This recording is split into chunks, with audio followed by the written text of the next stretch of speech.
Kembali lagi bersama Bunda Siti Dimas Maseto.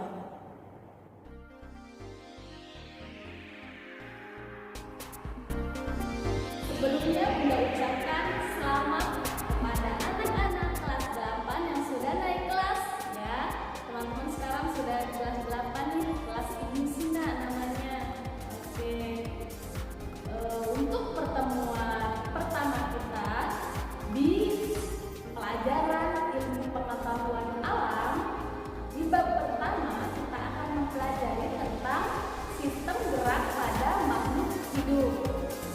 Sebelumnya waktu kelas 1 kita pernah membahas apa itu makhluk hidup dan ada berapa ciri-ciri makhluk hidup. Ada yang masih ingat? Ya, oke ya. Kita bahas sedikit terkait ciri-ciri makhluk hidup, mungkin ada yang masih lupa.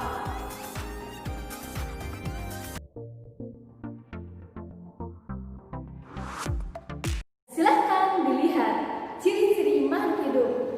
Betul sekali, yang pertama pastinya bernafas. Yang kedua adalah bergerak. Yang ketiga adalah membutuhkan makan dan minum. Pastinya semua makhluk hidup butuh yang namanya makan dan minum.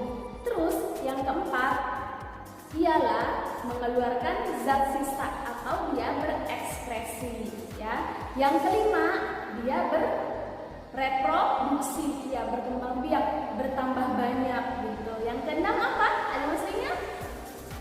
Iya, betul sekali. Yang keenam itu adalah iritabilitas atau biasa kita kenal dengan peka terhadap rangsang. Jadi makhluk hidup itu akan peka terhadap rangsangan atau sentuhan dari luar. Setelah kita review tadi mengenai ciri-ciri makhluk hidup, kita langsung saja ke pembahasan pada video yang pertama ini, yaitu tentang sistem gerak pada makhluk hidup ya. Pastinya kita ketika berjalan, ketika berlari, dan ketika kita bermain bola bahkan itu kita bisa berpindah tempat, bisa bergerak gitu ya. Kemudian teman-teman melihat ada burung terbang, ada ayam yang sedang mencari makan, ada itik yang sedang berenang, kemudian ada cicak yang hinggap di dinding ya. Itu juga mereka hewan bergerak. Nah, kemudian teman-teman bisa perhatikan dan bisa dilihat bagaimana dengan tumbuhan.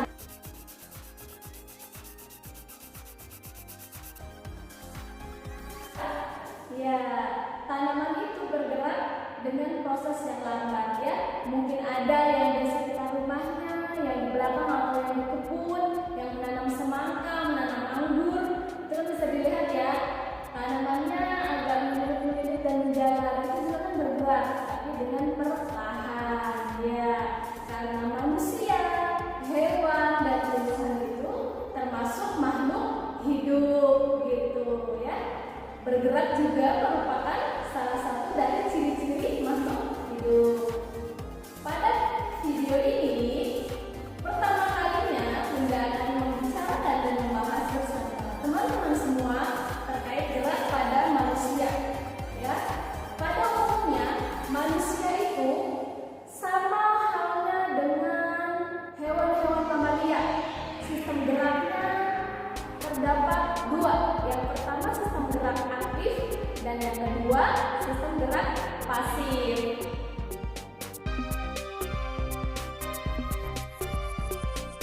Apakah tulang dan otot itu? Jika tulang dan otot rusak, apakah sistem gerak akan terganggu? Perhatikan uraian berikut.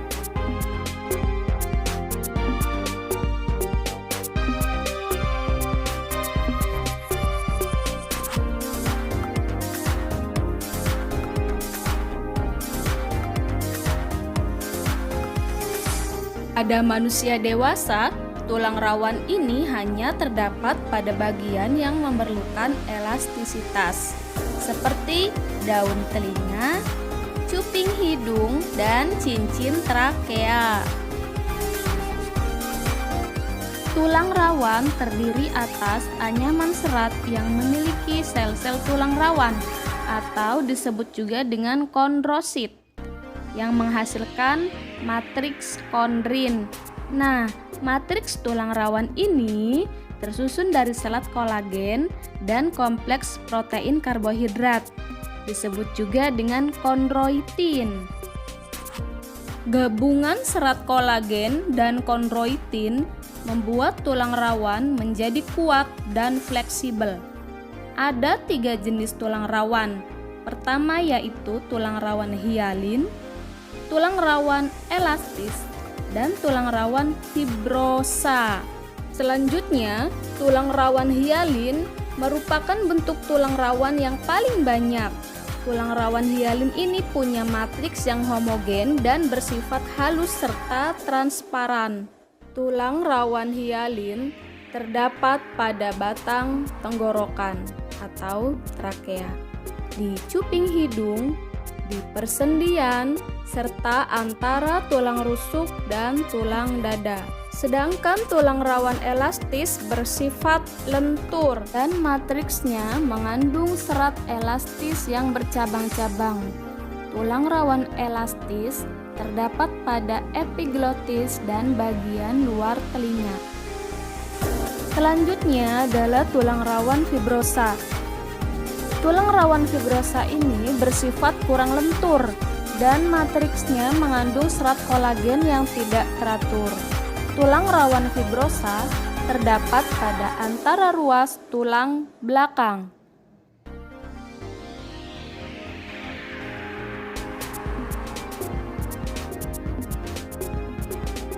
Sel tulang keras disebut osteosit. Osteosit ini membentuk sel tulang keras jadi lingkaran konsentris yang berlapis-lapis. Silahkan teman-teman lihat. Ini ada gambar irisan melintang tulang. Nah, dari irisan melintang tulang ini kemudian dia membentuk sistem Havertz. Lingkaran sel dan matriks tulang mengelilingi saluran Havertz. Di dalam tulang keras terdapat sumsum tulang yang berisi sumsum kuning atau sumsum merah. Sumsum kuning berfungsi sebagai tempat penimbunan lemak. Sedangkan sumsum merah berfungsi sebagai tempat pembuatan sel darah. Ya, mungkin teman-teman sudah pernah ya makan sumsum tulang atau sop atau daging barangkali.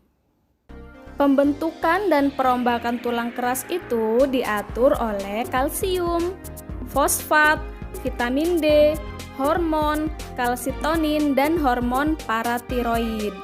Ya, berdasarkan sifat matriksnya, tulang keras dibedakan menjadi 2, yakni tulang kompak dan tulang spons.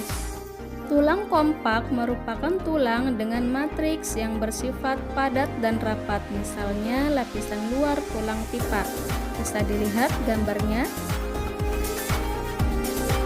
Selanjutnya adalah tulang spons. Nah, tulang spons ini memiliki matriks berongga, misalnya tulang pipih dan tulang pendek. Berdasarkan bentuknya, tulang keras spons ini dibedakan menjadi tulang pipa, tulang pipih, tulang pendek, dan tulang tak beraturan. Berikut contohnya. Bisa dilihat teman-teman, tulang tak beraturan ini adalah contohnya tulang rahang bawah. Pipa contohnya tulang lengan atas atau tulang paha bisa ya. Kemudian ada tulang pendek, itu contohnya ruas tulang belakang. Dan tulang pipih contohnya tulang belikat. Demikianlah pembahasan kita pada tema sistem gerak pada makhluk hidup, yakni pada manusia, terkait tentang tulang. Bisa teman-teman lihat kesimpulannya? Ya, kesimpulannya tulang berdasarkan jenisnya itu terbagi 2. Pertama tulang rawan, yang kedua tulang keras. Tulang rawan dibagi lagi menjadi 3. Pertama tulang rawan hialin dan tulang rawan elastis serta tulang rawan fibrosa. Untuk tulang keras sendiri berdasarkan sifat matriksnya dibagi menjadi 2. Pertama ada tulang kompak, contohnya lapisan luar tulang pipa. Yang kedua tulang spons, contohnya tulang pipa, tulang pendek, dan tulang tak beraturan. Demikianlah pembahasan kita. kepada teman-teman yang masih menyimak. Untuk selanjutnya, jika ada yang ingin ditanyakan atau masih ada yang kurang paham, silahkan tulis di kolom komentar atau bisa lewat chat pribadi. Terima kasih. Wassalamualaikum warahmatullahi wabarakatuh.